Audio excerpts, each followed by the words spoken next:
BP പേഷ്യൻസിന്റെ അത് എങ്ങനെ? BP patients സ്വാഭാവികമായിട്ട് എന്താന്ന് വെച്ച് കഴിഞ്ഞാൽ എപ്പോഴും ഈ ലൈഫ് സ്റ്റൈൽ ഡിസോർഡേഴ്സ് ഉള്ള ഇപ്പോൾ ഈ BP ഉള്ള ഒരാൾ, അല്ലെങ്കിൽ കൊളസ്ട്രോൾ ഉള്ള ഒരു പേഷ്യൻ്റ്, അല്ലെങ്കിൽ ഡയബറ്റിക് ആയിട്ടുള്ള ഒരു പേഷ്യൻ്റ്, ഇവർ എപ്പോഴും ഏറ്റവും നല്ലൊരു കാര്യം എന്താണെന്ന് വെച്ച് കഴിഞ്ഞാൽ അവർ സ്ഥിരമായിട്ട് കാണിക്കുന്ന ഒരു ഡോക്ടർ ഉണ്ടാവുമല്ലോ, ആ ഡോക്ടറുടെ കൃത്യമായിട്ട് ഒരു അഡ്വൈസ് എടുക്കണം നോമ്പിൻ്റെ മുൻപായിട്ട്. കാരണം ഞാൻ പറഞ്ഞല്ലോ, ഓരോരുത്തരും ഡിഫറെൻ്റ് ആയിരിക്കും, അവരുടെ BP ലെവൽ എത്രയെന്നുള്ളത് അനുസരിച്ചിരിക്കും. അപ്പോൾ ആ കഴിക്കേണ്ട മരുന്നുകൾ കഴിക്കാതിരിക്കുന്ന കുറെ ആളുകളുണ്ട്. ഇപ്പോൾ അങ്ങനെ കുറെ പ്രശ്നങ്ങൾ വരാറുണ്ട്. എല്ലാം നിർത്തി വെക്കുക, ഞാൻ നോമ്പിലാണല്ലോ, പിന്നെ മരുന്നിന്റെ ആവശ്യം, അങ്ങനെ ഒരിക്കലും ചെയ്യാൻ പാടില്ല.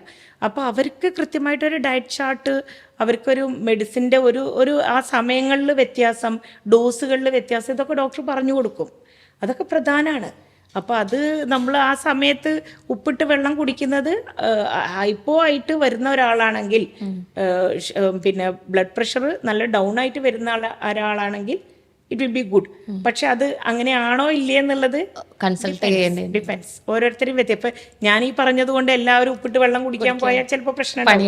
അതെ, അത് അവർ കൃത്യമായിട്ട് ചെയ്യുന്ന പേഷ്യൻസ് ഡോക്ടേഴ്സിനെ ആദ്യം കൺസൾട്ട് ചെയ്യുക, അത് വേണ്ടതാണ് നിർബന്ധമായിട്ടും.